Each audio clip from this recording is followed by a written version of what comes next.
3, 2, 1, go.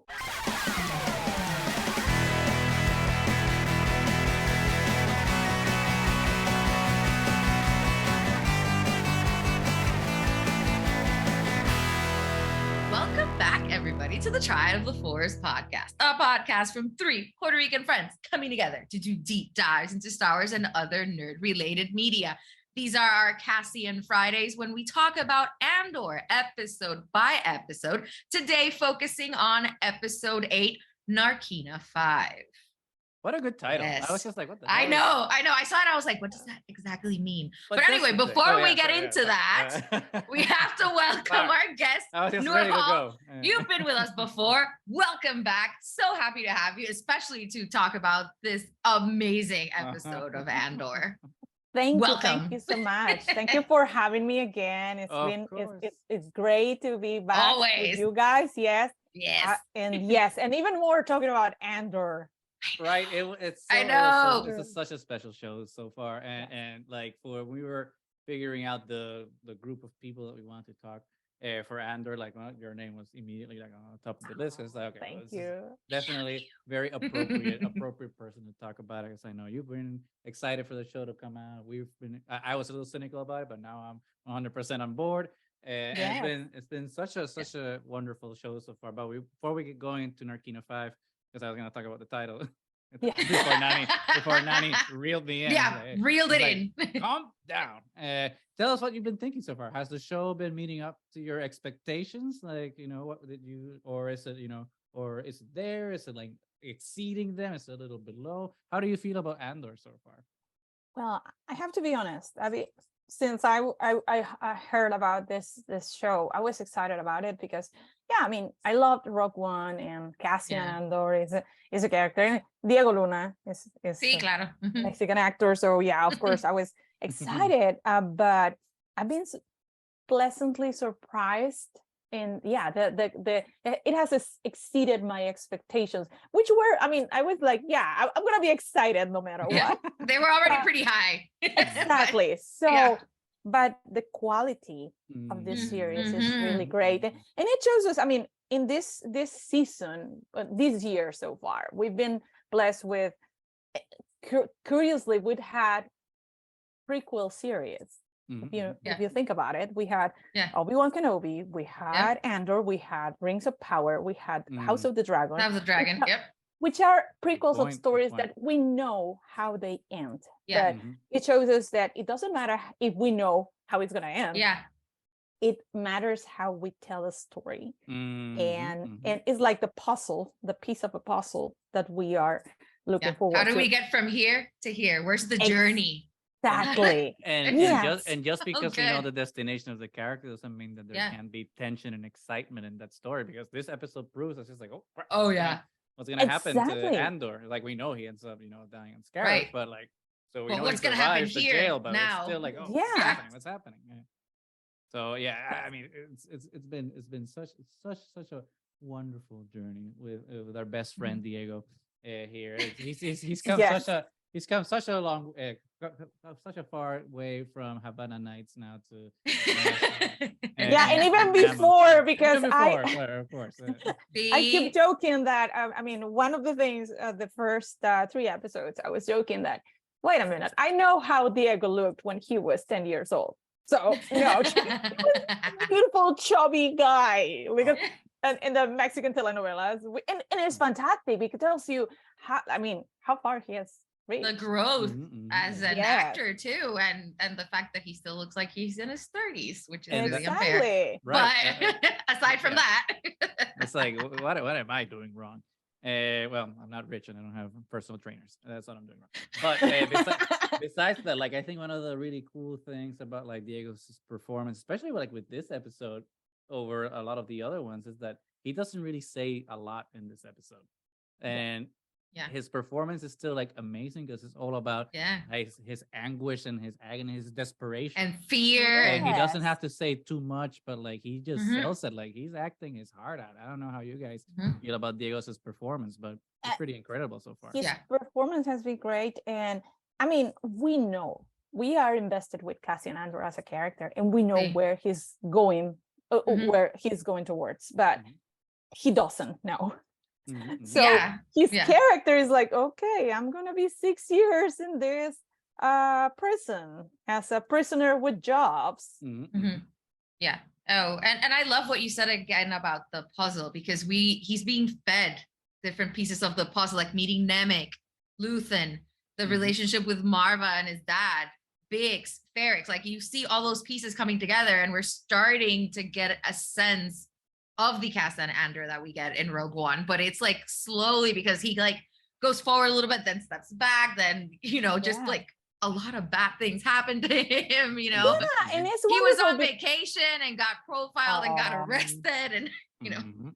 And I know, and that you mentioned is that this show has included a lot of things that are close to home, like what we are seeing in real life. So it's, I think, is that added layer that it hits really hard. Yes. So I mean, it shows us how, like you said, learning more about the character, and it's not like, oh yeah, I thought, okay, he met Luthen and he's gonna join the rebellion, but it was right away. Exactly like you said. Hey, he is advanced little by little. Takes 3 back. Yeah. So that's something interesting I was saying about the politics, because I know, I mean, we'll get into like the episode proper in a while, but this conversation is really interesting right now. If anyone who's in the Twitter sphere of the Star Wars Twitter knows that there's very loud voices in terms of like how they receive their Star Wars content, and some of these factions in fandom are very opposed, to use a very polite word, of politics in their Star Wars, and Andor has been anything but political, and like especially how overt and in your face it is about the things that it's trying to say. Noor-Hal, for you, is that like a positive or a negative? Like, how are you connecting with the politics of Andor so far? Well, I think it's totally a positive, because at the end of the day, I'm conflicted with that perception. Like, oh, I don't want politics in my Star Wars, because if you see it from the beginning, 1977, we had an empire that resembled the Nazis, the fascist empire. Yeah, the look of the stormtroopers, the attitude of the emperor. I mean, it's been political from the start, and it's been very clear. So but it's sometimes nostalgia is a powerful thing, but it gives us this rose shaded glasses that we see, oh no, this is beautiful, and pew pew pew and whatnot, and lightsabers, and the Force and superpowers, and we're all great, you know. Nothing bad actually happened. Are you kidding? And it's something that it's rooted with, like, when most of everyone, well, not everyone, how you come into it, I guess, most people come into it. Most people come into it when they're kids, right? And when you're when you're a child, you're not really, you know, you're not looking at something saying, what are the themes of this? Like, what are the politics? What are you trying to say? What does this represent? You're just enjoying it. So there's a certain, I mean, I don't want to presume for other people, but it would seem to me that for some people, they keep that naivete, right? Of like how they saw it and how they engaged with it when they were kids, and have refused to like look back on it with a critical, more mature lens. It's like, no. And try to like reevaluate what you saw too. And I think it adds value when you reevaluate it, because you combine that nostalgia and the magic that you found in it, because it's still there, but then it's grounded in a lot of reality, which I think makes it even more important, because it is relevant. It's not just a space odyssey. It's actually relevant to things that are happening, that were happening in the 70s and that have continued to happen, and it's still relevant to today. So I mean, it was hilarious, because I saw someone on Twitter last week on last week's episode when like I was gonna say Diego. Well, Diego and Cassie are the same person at this point. Changed my mind. When he gets racially profiled on Yamo, so he can get like, so he got arrested, which he had already been profiled like in that first episode. Like, he's already been like, but it was in your face from the beginning. But I saw someone on the Twitter say like, no, you can't racially profile in Star Wars unless it would be an alien. And it's like, oh my, obviously a white dude. And it's like, dude, like, you clearly have your Star Wars like goggles on to like refuse to see Mhm. social and racial commentary that the show is trying to give us, because it's like that's literally what they're doing. The people that are running away are also like brown skinned people, and the short troopers also running after them. Yeah. And the first brown skinned person that the short trooper sees is the one that he's like, okay, well, I couldn't catch those two, so you're coming. Yeah, You're coming with they're me. coming. So, which is extended now into this episode, I think, which I thought was also like genius when we go into the prison and we see everyone that Cassian is imprisoned with. It's just people of color. Obviously, there's a couple of white. There's just white people in prison. Yeah, but you can No one's tell trying- that there's trying to a say that there pattern. aren't, There's a but- pattern, yeah. There's a pattern. And it was so crazy because, you know, Aldani was like the big thing that we thought, you know, that this is it. This is the heist. And he was successful. And now we're just going to keep going with this. And then, you know, he tries to get Marva to come with him to Biggs, and everybody just kind of rejects him. And then he's just, you know, on vacation, hooking up. And that moment, you know, you end the episode with him getting arrested, and what's happening next? And then everything that happened this episode was so unexpected. I really was not expecting this episode. I think I can fairly say it's been my favorite to date. Interesting. Nice. Which is huge. Obviously we still have to rewatch the whole thing after we're done and digest everything. But yeah, one of the things, I mean, the score keeps getting better with every episode, and the way it drags you into the mood, combining with what you're seeing, and there was a really big element to me in this episode that made it feel horror. You know, I felt Squid Game combined with Tron, with just, you know, you get this like super aesthetic, you know, everything's white, so it should feel safe, but you feel terrified the entire time. And my heart, the floor can kill you. You have to do this or you'll get eliminated. The floor is lava. The floor is lava. Yes. I'll say the level of tension in this episode, I can't even explain. You know, the whole time I was like, what am I watching? This just took this whole other turn, and I'm all in for it. What did you guys feel like, first impressions of this episode? Actually, I thought when you, I'm sorry. No, when you said about that, the pristine present, in some way it reminded me of Thor Ragnarok, how they had this ship and like Thor would be electrified. But yeah, it gives you this, even if it looks like a pristine, clean, sanitary place where the prisoners are properly fed and everything, but and you're clean, and you know, and even they said to them at the beginning, it's like, oh, conditions here are actually really good compared to prisons that you're used to before, but the level of intimidation. I know. And like walk, stop, walk. Like that. No, and the voice, like the AI or whatever it is that controls it, every time the voice sounds. It's kind of like Mother in the Alien franchise. Yes. Overbearing. But no, so that's why I felt like there was that element of horror in it. But it was really good because scary. I could see, because I had read in an interview that Tony Gilroy was mentioning that the previous episode was kind of like a standalone episode, because, you know, like the previous 6 like the transition, like two different arcs, and that this previous one was like on its own, and then this one was going to start a new arc.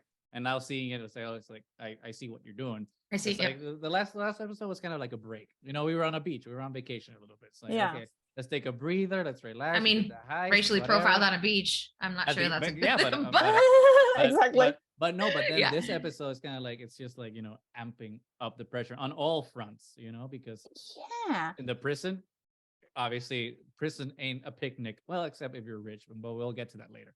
But then we see what's happening with Mon Mothma and everyone on Coruscant. So like the pressure's also being increased there, because we see that even with her scheme for funds with her person that she might hook up with in the future is apparently not going as easy. Take Colma, thank you. Take Colma is not going as easy as she thought it was going to go. Luthen is also feeling like, oh crap, the pressure is also being.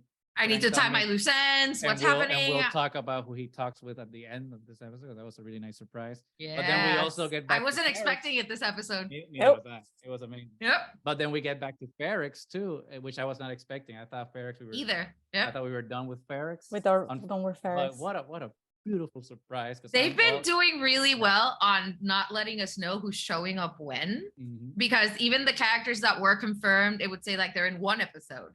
So you don't know when you're going back to what episode they're going to be in. And now we have to talk about what everybody was surprised about, at least me, because I was like pointing at the TV like an idiot. Like Leonardo DiCaprio made me, The man, the myth, the legend, back in Star Wars without being Gollum. Yeah. You know? Without being Snoke. His glory. Yeah. Are you sure? Maybe that is Snoke. Maybe that's the origin. No, I don't like that. No, I reject that. It's a Snoke clone. It's the earliest, the template for the Snoke clone. No. Hashtag your Snoke theory sucks, bro. Yeah. How did we feel? Starting with you, Noor-Hal, as our guest, to see Andy Serkis. Surprised. I know. I heard his voice like, wait a minute, what? But let me tell you something. I mean, he's a fantastic actor.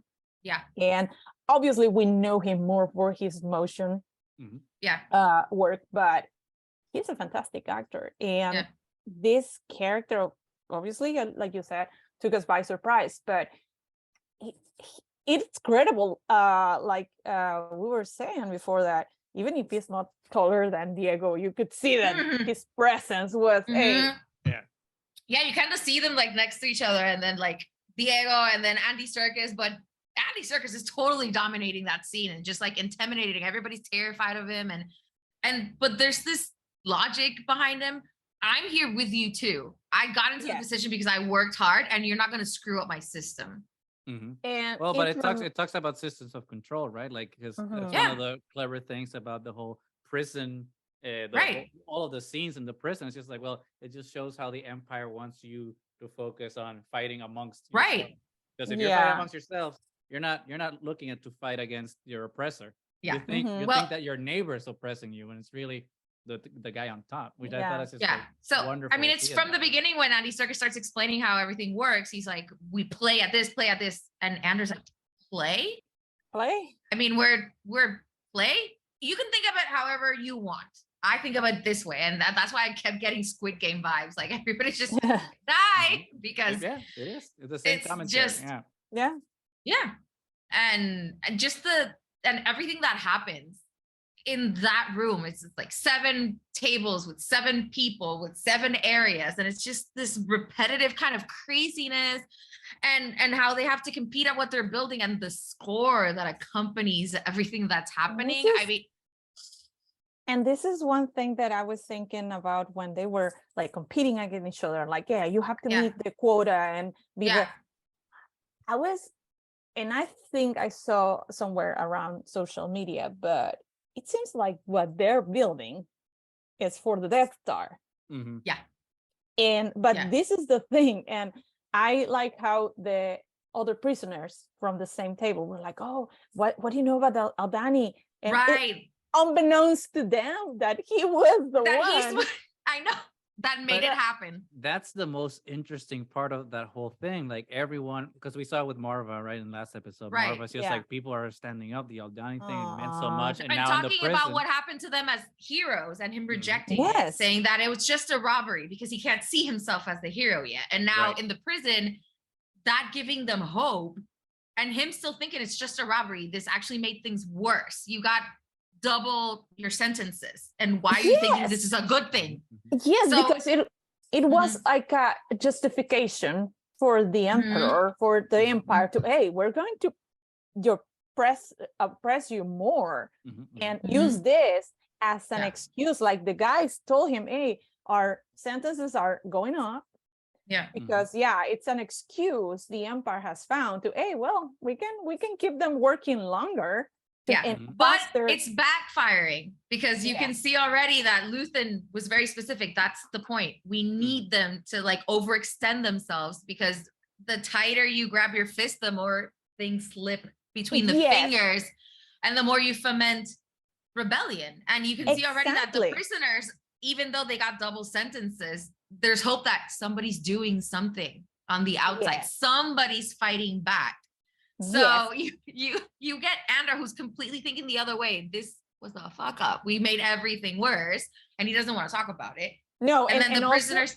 Yeah. No, go ahead. Keep going.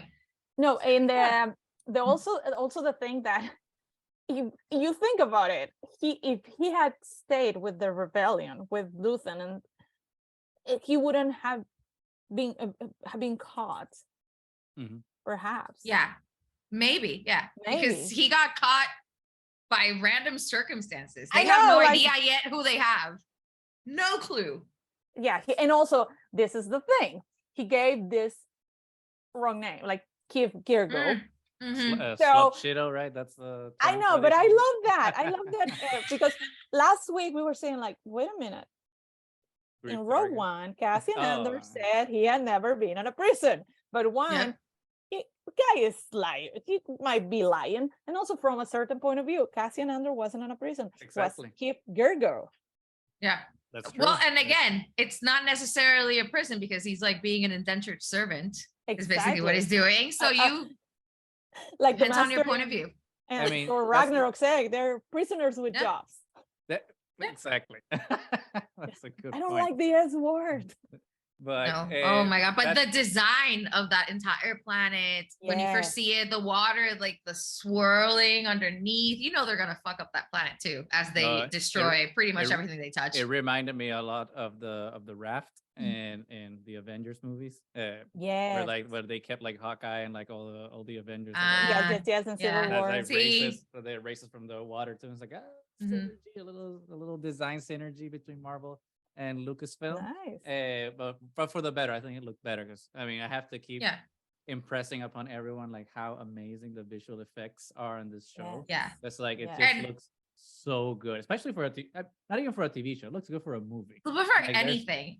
For anything, yes. Incredible. There's and I also got a little bit of like Camino vibes, especially when you see like the hallways and like the prisoners looking at each other and like trying to communicate, and with it's like signs. And then it's a different type of servitude because the clones were bred for that, and now you have people that are supposed to be independent, but now they're indentured servants. And like you were saying, Gus, you're so focused on the task at hand that you don't think about anything else except information is trickling in about people trying to do something on the outside. And then you have the desperate ones, that dude that literally kills himself because he steps on the floor. I have to be honest, it gave me a little bit of concentration camps vibes in that sense. 100%. Especially that one scene when they're taking the shower together and it's like coming from above, and I was like, are they punishing them in concentration? Because it was in showers as well for concentration camps. 100% a concentration camp. They shuttled them somewhere else and no one knows where they are, and they separate the men from the women and the children. Everybody's completely separate. There's no integration whatsoever. No. And I didn't think of that, but yes, 100%. Yeah. It's a good catch. Holy crap. The Star Wars is good. That's why it was such a scary episode. And then I still have to get reminded of, like, was all this timing planned? Because they pushed back the release to go with Hispanic Heritage Month, and now they released this horrifying episode right before Halloween. I know. And it works. Yes. All we need is Darth Vader to come down a hallway, and you get like your Andor. I was gonna say Christmas special. That was a terrible.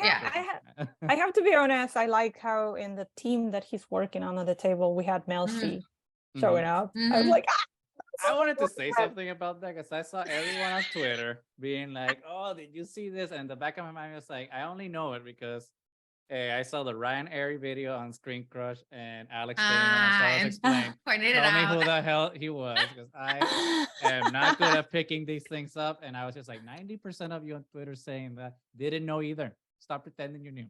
Stop pretending.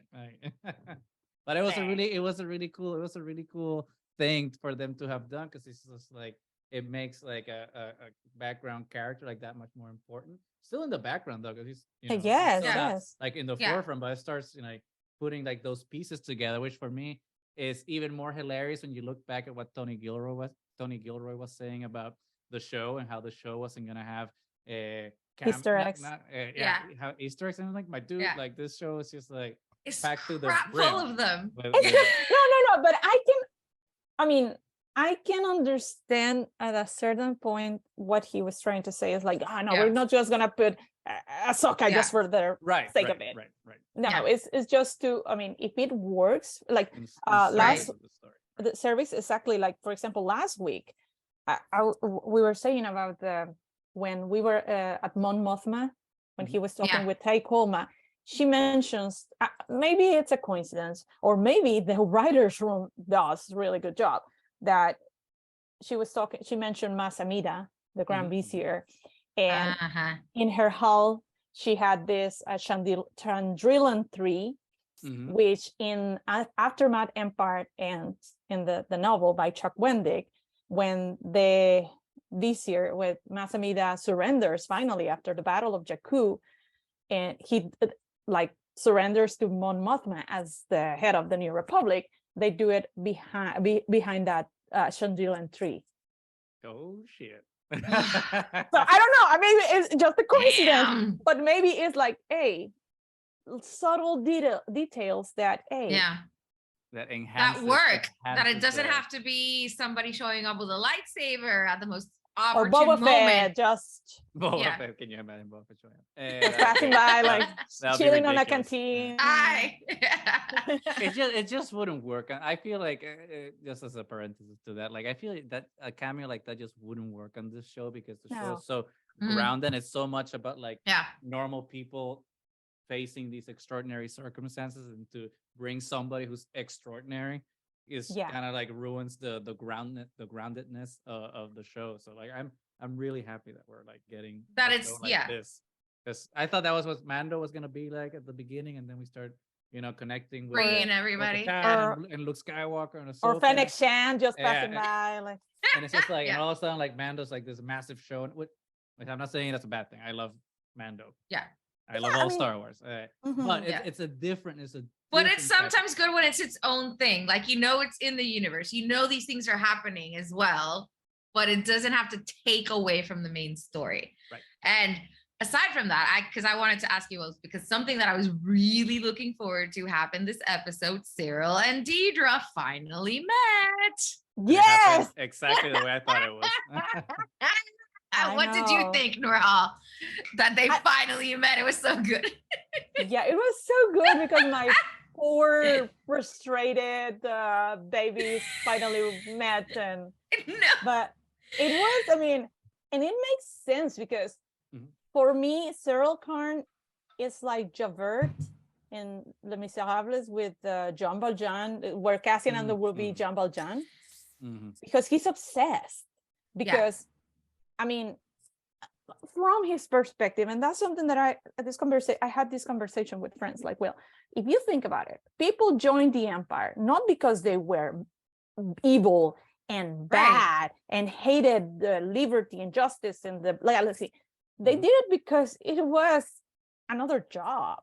Yeah. Just like, And okay. to some of them, it was working. Like, there were Yeah. planets that were improved by the presence. I mean, it's not everybody sees them as the bad guys.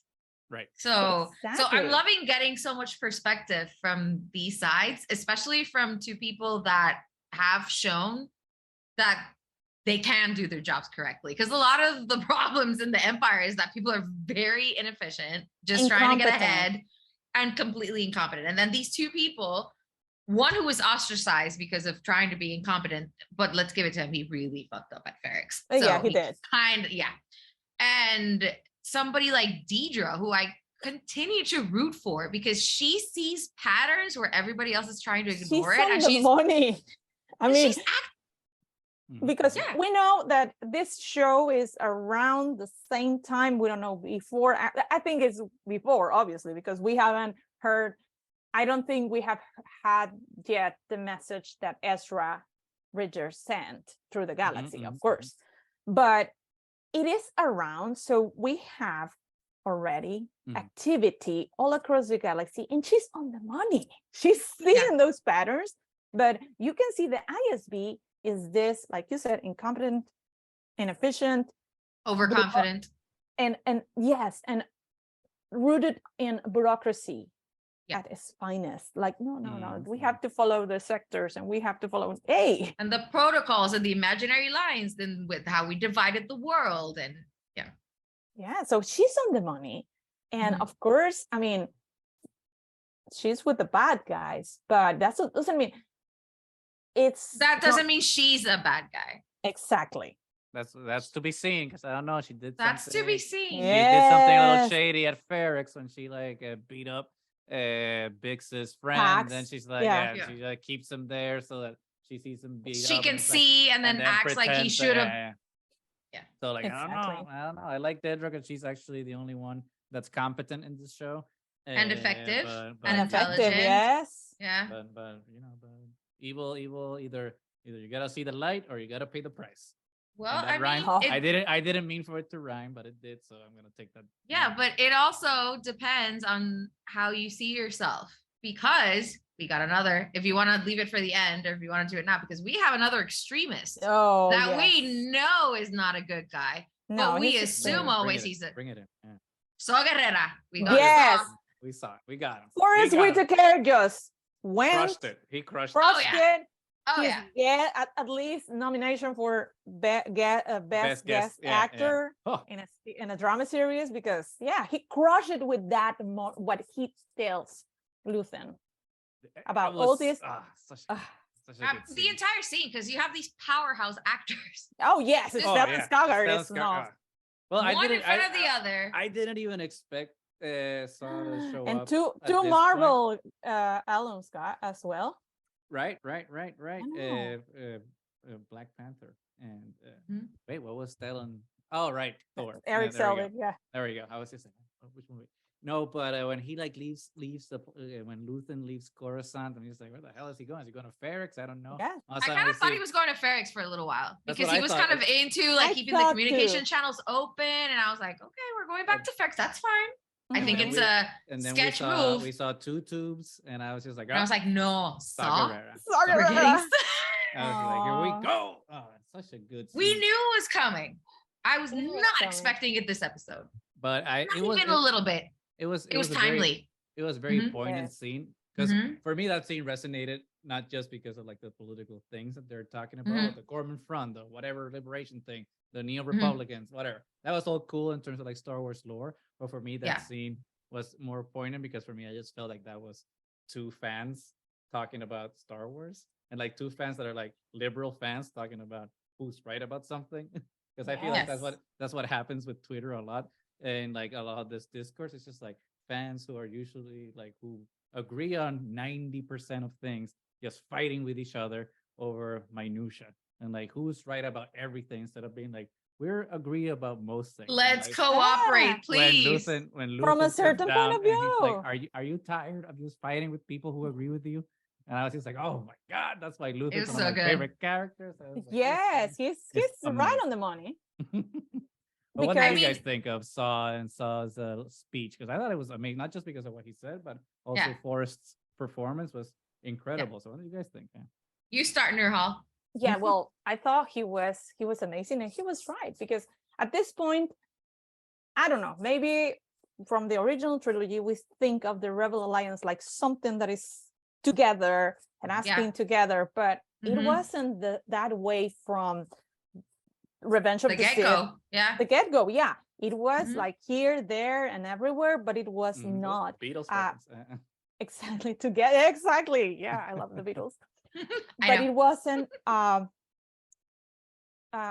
joint effort. Yeah, I mean, even we saw Obi-Wan Kenobi. There was this path of a network saving for sensitive people, but we don't know who was. And we know that Ahsoka was working with Bail, but whatnot. But it was not as a concrete effort together. But it is interesting because, of course, and you hear like, oh no, they are separatists, because there's still the stigma Yeah. of, okay, we went through the Clone War of the Republic against the Separatists. So there's still this difference of opinions all across, but at the end, like you said, you just said, they have an objective, which is, hey, we have to the empire. This is our communal goal. Can we focus on that and get over our self-hatred within the different groups? Exactly. And yeah, that's what really impressed me about the entire conversation, especially because you see Luthen trying to be a mediator somehow. And I mean, we don't necessarily know what's going to happen to Luthen because we never see him again. We kind of have to assume he dies before the rebellion actually comes together. Maybe who knows? Or maybe who knows? But we see him like having this relationship with Mon Mothma, like trying to do it like through legitimate means, and him being too extreme for Mon, because she's like, no. Why did you do Aldani? That was not okay. You're making people suffer. No, we have to be legit. We have to talk to the banks. We have to like go through the appropriate channels. And then him being like, yeah, you're not extreme enough. And then going over to Saw, and it's like, but Saw is like too extreme because he's not even listening to me because he still thinks he's in the Clone Wars. Yes, he's still on. He still sees potential allies as enemies. Like, the enemy now is the Empire. Forget about the Separatists. Forget about the Republic. Those were both Palpatine. Yes, I mean, he just, at this point, he already abandoned Jyn because of the danger that she would portray as a daughter of Galen Erso. So, I mean, we know where he is at. And by references from Rebels, by references from Rogue One, we know that, he just gets like more extremist, if that's even possible. Oh yeah. But it was such a good opener to that scene when like they're both playing off of each other's ego of being like, oh, you did the Aldani heist. No, you did. Oh, but that's what you would say if you had done it. Like, now I'm definitely convinced that you did it. It was such a, I mean, the writing is it's so writing good. It's so good. And that's, I think, the great thing about having brought in writers that aren't, and we've said this before, but it's always good to repeat it, but to bring in creatives that aren't, like Tony Gilroy said, that aren't fans, and I use that cautiously, fans of Star Wars, because then they can just come in and just write honestly without like having to be beholden to like, oh, well, does this feel like Star Wars? Because like, no, first you have to just do a good script, a good story, and good dialogue, and then you can like put the veneer of Star Wars over it. And this show just proves that works, because this show would be just as good if you took down all the Star Wars things. You just made it like on Earth, and it's just normal politic conversation of the Star Wars makes it better. No, 100%. Yeah. So I know what you mean. Like when Star Wars first came out, it was completely different. I mean, there was other sci-fi, but it was like this combination of all these elements that made it original, and not wanting it to continue to reinvent itself and continue to be original is killing the idea of Star Wars.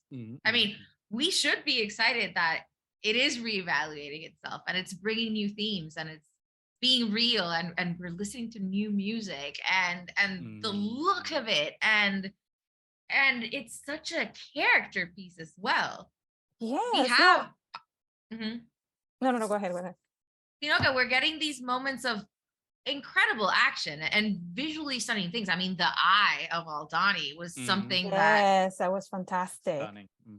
And this is the thing, and this is the fantastic thing, is that we still have a combination of different media from Star Wars. I mean, we just had Kenobi, we had Book of Boba Fett, we're having The Mandalorian, we had Tales of the Jedi, Bad Batch, more animation. So this is the thing. I mean, you can like it all. Comics and novels. A lot of comics and novels, High Republic. So this is fantastic, because instead of saying, this is not a Star Wars, hey, we are diversifying the content, and we are so lucky to live here, because in this time, because I wasn't a fan, of course.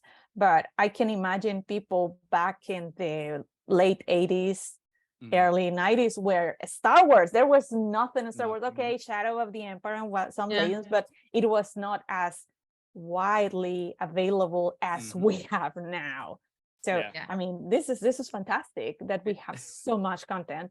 And we're getting more visions. It just goes to show that people are just ungrateful. Of course. There was a time when they had no Star Wars, and now you have like more Star Wars than we can ever possibly have wanted, and people still find a way to complain about it.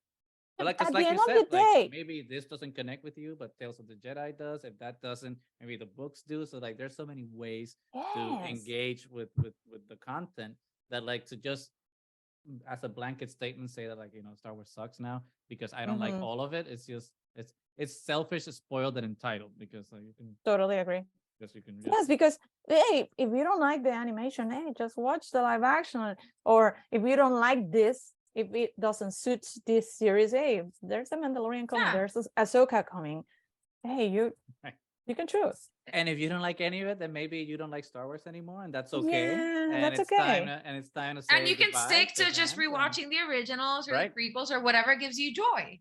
Just don't hate it for the rest of us because there's so much amazing stuff coming out. Don't be Cyril Karn trying to have a vendetta going against the people that are liking something. Just calm down.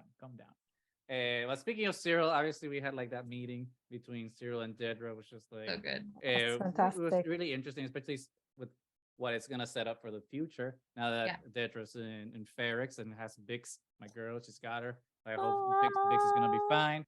She better be fine. But for me, one of the interesting things about this last episode was the duality of the prison scenes with Cassian and then the high-rise party scene with Mon Mothma. Yes. It's like they're because both it's a different kind of prison. They're both doing the same thing, but in completely different ways. They're both having like that ideological battle. It's like, oh, the Empire is terrible. But on one side, it's just like, crap, I can die in here and I'm in prison. And the other side is just like, well, we're rich, so we have the luxury of being philosophers about it and like discussing things while we have some drinks and some cocktails and whatnot. Yeah. So it's like you. But see, I like, barely have a relationship with my daughter, and with my husband is. And I don't know, but her daughter gave her like a weird look. I was just like, oh, something's There's happening. something happening there, Yeah, and the husband as well is not nearly as stupid as he looks. No.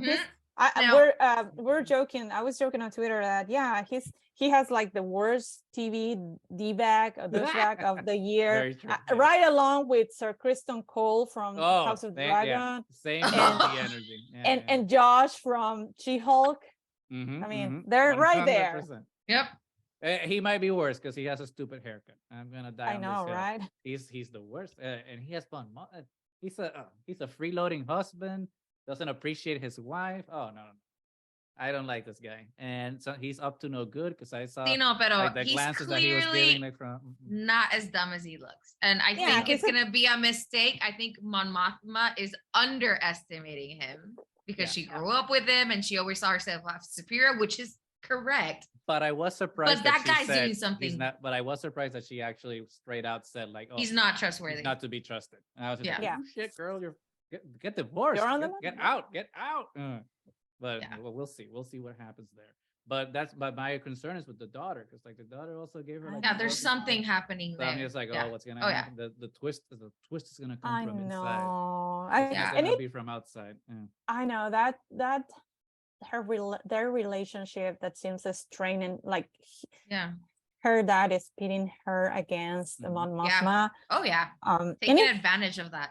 I know, and it made me think. I mean, all these episodes where her daughter has been showing up, and it makes me think of the relationship that we know Mon Mothma had with Leia, and during the Leia Princess of Alderaan and Moving Target, all these books. It was like, oh crap! It's just, I mean, she's someone close, like a mentor figure for Leia, and it's kind of heartbreaking. I mean, maybe that's why, because like her relationship with her daughter was irreparably damaged, and she loses her because I don't think we loses her to the Empire. Ever heard of Mon Mothma having a daughter. So when she first showed up, I was like, oh no, this is gonna end in tragedy probably. But then, maybe it's just a cameo to just show, the family dysfunctions. But the fact that they keep showing her up, I know. And if there's something we've learned from the writers of the show is that they don't put something in that's not deliberate. So like, because everything has had a payoff so far. So it's like even like the Ferrex things. There's a purpose to everything that happens. To like show like, no, there's a consequence to everything. So there's this is a setup to something that's gonna pay off. We're gonna get hurt. I feel. I know. We're going to get hurt. There's gonna be. Don't get too attached to those characters. If there's gonna. And let's go back to characters that we're falling in love with. Marva. I mean, the last episode, she made me cry so much when, she found her voice and her purpose and everything again. And then we see her this episode that she's cold and she's wheezing and she's trying to do all these things, but she's old. And that's so sad. But I think the special thing about that scene, I mean, special in the sense, like, is I think they did something that's valuable in terms of the commentary it's doing. It's not just to show like an elderly person, like in distress, because that is real, but also to show but like they still have fight in them, how community also can come together to take care the power of, of community, the elderly, and how Biggs and I forgot Cassian's best friend's name because I'm terrible with names, but how they both come. Thank you. How Brasso comes in. So I was really happy to see him again too. I thought we were kind of done with him, and I was like, yay, the friend's back. But exactly, see them be, because they could be like, oh well, my best friend isn't here anymore, so I don't have to visit his mom anymore. But no, it's community. It's like, he's my best friend's mom, so she's kind of my mom too, so I have to still come in and take care of her. And like for them to also mention like the daughters of Ferrex and have like a retirement home for I know. I'm like, oh my god, it's just like so good and so deep and so meta. That's just like it's like this is I feel like Shrek every time I say this. It's like an onion, right? It's got layers, and like the show just keeps peeling them up and showing us like so many different aspects to this galaxy that say so much about like the world that we live in, and just little things like that. And we got a little bit more of Vel with her girlfriend. And I guess we finally got that they're actually in love. We got a little bit of hand holding. I feel like they could go a little bit further, but we're getting there. But we started to see a little bit of that motivation. That was a spicy conversation. Spicy. Yeah. Yes. Calling Vel out like some rich girl that runs out of her home. I was just like, man, I've never burned anyone that hard.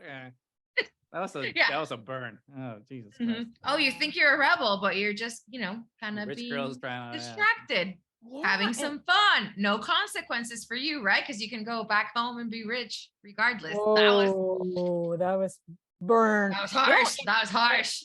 And again, we come back to this stage of putting together this alliance where people joins for a lot of reasons. And we saw it on the Aldani arc that, of course, Nemik was all idealistic, like, yes, my manifesto, but not everyone had the same motivations to be part of that. So, I mean, that's was it Skeen who believed in it, but was really just out for it for himself because he wanted to like get rich out of it. And we get Vel that we're assuming, is kind of like a rich runaway, how they met. I forget the girlfriend's name. Cinta. How they met, I don't know, because Cinta they make it seem like she's been in the fight for longer. And we already know she knows how to heal. So she was probably either a nurse or a doctor or something somewhere. And she could have been in the fight for way longer. And then she's still calling out Vel as like, I'm your excuse. I'm your runaway to be like a bad guy. Yeah. I'm the mirror that you look to project like the things you want. Right. Oh my God, that was such a great and then the scene cuts and it's her like on the train, you see like the reflection of Cinta, like on the window. The reflection. Like, that's good. That's good cinematography. It's so good. And it was a really like Star Wars type transition, but elevated. And that really worked with the scene with the it's so incredibly well written.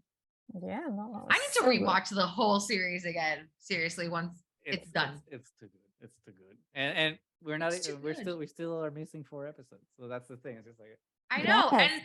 And even when we gush about these episodes, there's elements that we always forget because there's so much happening in every episode. Yeah, and it's like, for example, just Mon Mothma, the first shot we get from that party is when they having this drink, like Chandrilan drink with the worm. See? Yeah. And she's like, no, like, Which is like even worse than mezcal, because in mezcal at least the worm's dead. This Yeah. worm is this alive. worm is You have alive. to, yeah, you have to, yeah. See? But it's good. You but kind of it's have good to visual kill it and then storytelling, huh? drink it. And The no, but it's visual, great yeah. visuals, because I love how it's highlighting how it is so many cultures, and the cultures are dying under the boot of the empire, Yes. because everything has to be the same. Yeah. Mhm. And even, a senator as important as Mon Mothma, the things that she brings from her culture are kind of disrespected because it's seen as a novelty As Mhm, and mhm. not exotic. as Yeah, and not as yeah. a part of their actual lives. It's like, oh, it's a novelty. We're in a circus. Yeah. We're seeing different things. It's for entertainment. And you're completely disrespecting that it's, an entire culture that you're killing.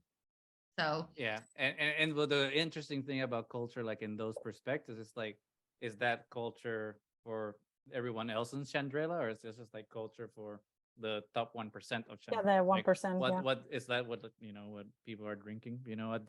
At the dive bars, like in Chandrila, But Yeah. which is the interesting thing, because it's the same thing here, like the nightlife and social engagements that the rich are having are not the same things that us three are doing when we're going out. It's a completely different environment. So like to present it in that way, I think it's a really clever way to start making, again, like those layers of commentary. It's like, yeah. again, like It's Andor in the fantastic, prison yeah. from the bottom, Yeah. literally at the bottom, because he's underwater. Yeah. And then Mothma at the top, literally in the clouds.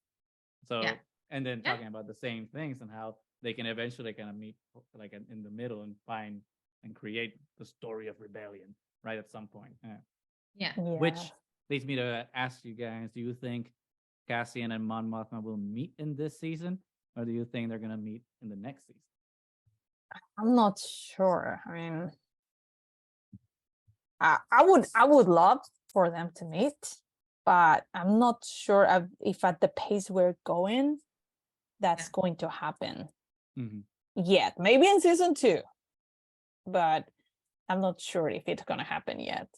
Do you think Cassie's gonna meet? Oh my God, Saw Gerrera, or do you think also it's something that maybe it's for later? This is the setup for next seasons, and we still need to wrap up a more personal Cassian story. Yeah, I think, and I would like for them to wrap up his story, his personal story, because I know we started from the beginning of this season that, hey, he's looking for his sister, his lost sister. And Mhm. I mean, I would like to see, maybe it's going to be like, oh, something left open for next season, but that's one of the motivations that he actually doesn't commit to the rebellion, because hey, he wants to go back to his own. Mhm. But we know part of his own motivations is to find his sister. But I'm not sure. I mean, I would love to see, okay, maybe it's like Marva said, and it's so heartbreaking to think that, yeah, She's gone. Yeah. nobody Yeah. survived. Yeah. Then after she got him out, retribution happened to the planet and everybody got wiped out, which is possible. Yeah. I don't But- know. I think there's a twist there. I think there has to be a twist, because Yeah.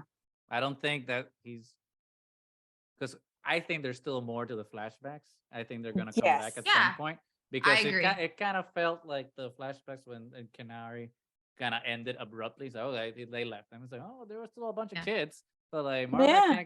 Marva can't come up and say like, oh, everyone's gone, and she's like, Everyone died. but the show Because deliberately that's showed what us that there were Marva a bunch of them assumed there. to be the end of the story. Yes. But Because I know, because she rescued / kidnapped him, Yeah. assuming that was going to be retribution. Everybody was going to get murdered, and I'm just saving this one kid. But he had a lead. At Mhm. that strip club, there was supposed to be a Canary woman at some point. So it's going to be his sister or not. But I think there's going to be more survivors from Canary, and there's definitely more to the story. What Yeah. if she's alive, but the reason Marva doesn't want him to find her is because she's working for the Empire now, and she's kind of. You don't know. Ouch, Now you don't she's know. not- We don't know. We she's don't not know. a nice person now, so she's like, hey, maybe it's better if Yeah. you don't find her because she's, you know. Oh my God. And it would, if that happened, it would bring more parallels with Jin's backstory. Because then she would be Yep. kind of like Galen with the Empire. Yeah. Sorry, I achieved those. So that's why. But it's I think- but it would be interesting though, because it would be I mean, depending on how they do it, right? Because we're speculating right now. Oh, yeah, of course. Responsible speculation. But because Galen was an unwilling participant of the Empire, right? So like he was Yeah. there against his will, so he was like doing what he could to be able to make sure that he could put the weakness in the Death Star, so it could be. But he wasn't originally. Oh, but he defected. He was part of the Empire originally until he realized the level of fascism and everything that was happening, and he broke away. But he was originally of the Empire. So Oh yeah, I read. Yeah, because he was a I read scientist. Catalyst, I know. no, and it goes back to like very intelligent people, because Mhm. yeah, you want to make people ignorant so they come help us. But very intelligent people were at some point understanding that the Republic wasn't working Mhm. and that the Empire was a reasonable solution to it. Yeah, I mean, it's We make it better, we make laws, we give law and order. Great. we stopped the war. Mhm. Except, Yeah, we know the everything real. else that happens. Exactly. And that's wonderful Yeah. because it would be for him. And I keep thinking, of course, that dialogue from Rogue One. He says that he's been on this fight since he was 6 years old. And from a certain point of view, because maybe 6 years old was when we see him in Canary In with Canary, his sister, yeah. Right. but Mhm. there were no adults around. Maybe at that Yeah. age he was orphan. They were orphans since. So, or maybe he was just mad when he was arguing with Jen, so he just said whatever Yeah. he thought. But Which yeah, is an interesting thing. Yeah, people taking Yeah. things that characters say seriously when in real life people. Mess hey, up sometimes we things. say things because I'm angry, I'm mad, so I might say and just wrong because I'm remembering wrong. And like, I don't know Exactly, how old I yeah. was in 6th grade. I don't know. If you ask me, I'll mess up probably. So who's to say that he didn't mess up? exactly, yeah. And your memories are tinted with your experience and your nostalgia about them. Lo que estaba diciendo Noor-Hal, like rose tinted glasses, something that may have been traumatic, you gloss over because it's like the memories that you have from childhood. But it goes back to Rogue One, Yes. because Rebellion Start with Hope was the famous line that Jin said, but Cassian said it first. Said it If first. you- Rebellions begins with hope. And then you don't know if he meant it sarcastically or if he believed it for real, because at that point he had been like a believer at some point, but just like disillusioned. So it goes back to how you listen to it, how you say it, who Yes. means it, how it comes through. So, seeing all these steps, and it's not just Cassian. We're seeing the rebellion grow from both sides, and we're Yes. seeing maybe, because we've already had at least one defector from the Empire. I forgot his name. The Bodhi? Lieutenant on Aldani. The Gorn. Lieutenant Gorn. Rogue One, sorry. Sí, no, en Aldani. So we're already seeing that people that believed in the Empire become disillusioned with it. Yeah. People that kind of acquiesced to the norm because it brought order, thinking, wait, it's not order anymore, it's oppression. And you're kind of seeing those seeds coming in. And it's really, especially that conversation with Saw and Luthen, because there's still so much mistrust Oh, yes. within the rebellion itself. Like they can't trust themselves to do anything. I mean, Luthen has a hit on Andor because he's a loose end, even though Andor is the reason that it actually got pulled off. It worked, yes. So, I mean, it's so thought-provoking. It's not, you leave the episode and you're thinking, what did they want to say with this scene? Why did they add this character? Why are we going this direction? And it really makes you think about everything that's happening with the Empire. And I think it's so intelligent and compelling and stressful, even though we know how some characters end up. We don't know how a bunch of them do, though. I agree. Yeah, because we know what happened with Cassian, with Mon Mothma, with Saw Gerrera, but we don't know what happened with Luthen, with Clea, with Leia, with all the rest of the characters. Mon Mothma's daughter. Which, speaking of which, like, I think we've reached a point of the episode we do some responsible speculation into what we expect to see into either episode 9 or just the rest of the season as a whole. So, Noor-Hal, what do you expect to see based on what we've seen so far? What do you think is coming next? Obviously, we're in the first episode of this arc, so there's going to be, on the next 2 episodes, I mean, if there's going to be a prison break, I don't expect it to happen. Next episode, I mean, maybe it does. Who knows? We've been wrong. We've been wrong before. But what do you hope to see or expect to see, or what are your projections?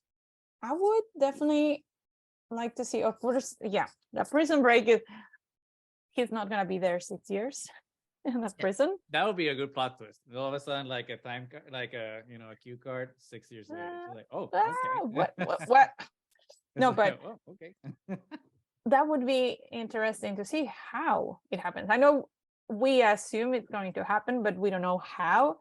That would be great. And we know Melchi is going to end up in rebellion as well. So, and also definitely see what's going to happen with Biggs and Daedra. See how that worked out. Yeah.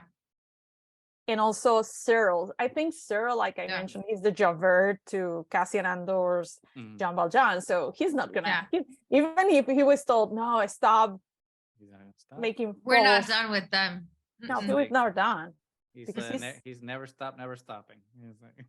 No, and now it's full personal because he destroyed his career by trying to get Andor. So now, I mean, that scene that we got, that he's just staring at his hollow, like, got you, yes.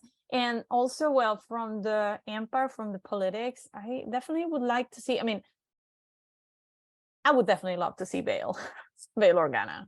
I know.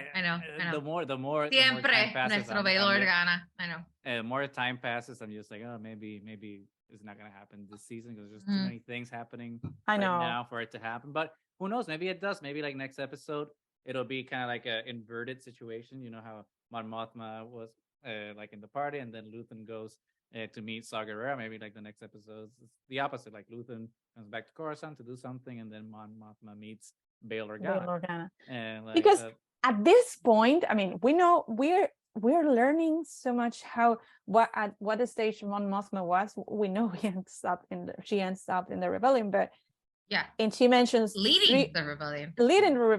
But we don't know yet if that effort.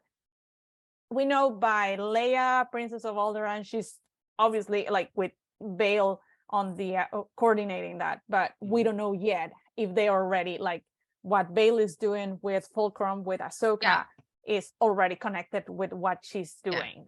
So that would be very interesting to learn about. Yeah, because clearly there's a lot of secretiveness between the different factions that are trying to rebel. So we don't know how close anybody is, how much they know about other people's efforts. So, I mean, at this point, we have this one and then one other arc, right? Yes, there would be 4 more episodes. Yeah. It sounds like a lot, but it's just like, 4 more. It isn't. It isn't. It's the end of the line. We're so close, but I still, we're at the boiling point right now with everything. So like, it keeps getting better, and will only get better because this is a pressure cooker. We just keep increasing the pressure. So next couple episodes, everything's gonna explode, and we're just gonna have some amazing episodes full of action and intrigue. So like, we're really looking forward to it. But as always, like, we could be talking forever. I know, right? Yes. Like these episodes have so much depth and so much themes in them that we can just be dissecting it until the end of the time. cows come home. Thank you. I was That's what I was gonna say, but then I'm like, I don't Se te remember. olvidó el dicho. Yes, I was gonna forget. So thank you for correcting me. Mm. But unfortunately, for today, I think this is like the end. Unfortunately, but until obviously next episode when we have a whole new discussion about it. But Noor-Hal, thank you so much for joining us Thank you once for having again. me. Like you're Siempre. part of the Triad family, so we're very happy to always have you back. Oh. It's really good conversation. But until the next one for Andor episode 9. I don't know what it's gonna be called, but we're definitely looking forward to it. But Noor-Hal, where can people find you on the socials? Well, no, again, thank you for having me. It's always great to be talking to you guys about Star Wars. It's amazing. So no, definitely you guys can find me on Twitter at Noor-Hal. In my bio, I have a link tree with all my different pursuits and websites. So yeah, definitely if you want to read about my rants about Star Wars, Marvel, pop culture in general, just check it out. Perfect. Reach and out. we will, as always, leave links down in the description below so you can Noor-Hal's awesome. Follow find her those too. links. And Oh, you can thank you. follow Thank you. her. But with that, I think this is the end of the episode. So Nani, why don't you sign us out? Thank you so much, Noor-Hal, for joining us again. You will be eternally invited. So Yes.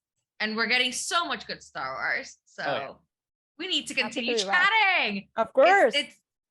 It's great to get new stories, and it's great that Star Wars is evolving, and I'm so happy. So thank you for joining us again. We are Triad of the Force. You can always find us anywhere that podcast can be found. Just search Triad of the Force. Like, subscribe, hate us, productively at least. Or love us. And preferably. Let us know what you're thinking about Star Wars and the new direction that Star Wars is going, Andor, everything. Until next time, may the Force be with you.